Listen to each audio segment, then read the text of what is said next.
સુરતના વરાછામાં ગેરકાયદે ગર્ભપાત કરાવનાર આરોપીની પોલીસે શાન ઠેકાણી પાડી. પોલીસે આરોપીને સાથે રાખીને ઘટનાનું રિકન્સ્ટ્રક્શન કર્યું. પોલીસ આરોપીને લઈ મમતા હોસ્પિટલ પહોંચી હતી, જ્યાં સમગ્ર ઘટનાનું રિકન્સ્ટ્રક્શન કર્યું.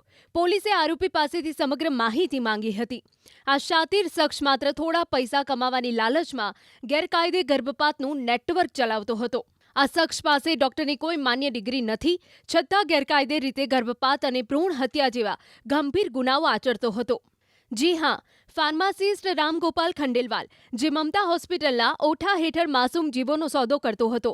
આ એ જ ગુનેગાર છે જે 6 મહિના પહેલા શિવાય હોસ્પિટલના નામે ગેરકાયદે ગર્ભપાત કરાવતા ઝડપાયો હતો. જેલમાંથી છૂટ્યાને હજુ થોડો સમય થયો, ત્યાં તો કાયદાનો ડર રાખ્યા વગર તેણે ફરી એ જ જગ્યાએ નવો બોર્ડ મારી મોતની દુકાન ખોલી દીધી. દરોડા દરમિયાન આ લેભાગુ તબીબના કાળા કારનામા જોઈને અધિકારીઓ પણ ચોંકી ઉઠ્યા. આરોપી માત્ર 10 થી 15 હજાર રૂપિયાની લાલચમાં મહિલાઓના સ્વાસ્થ્ય સાથે ગંભીર ચેડા કરતો હતો.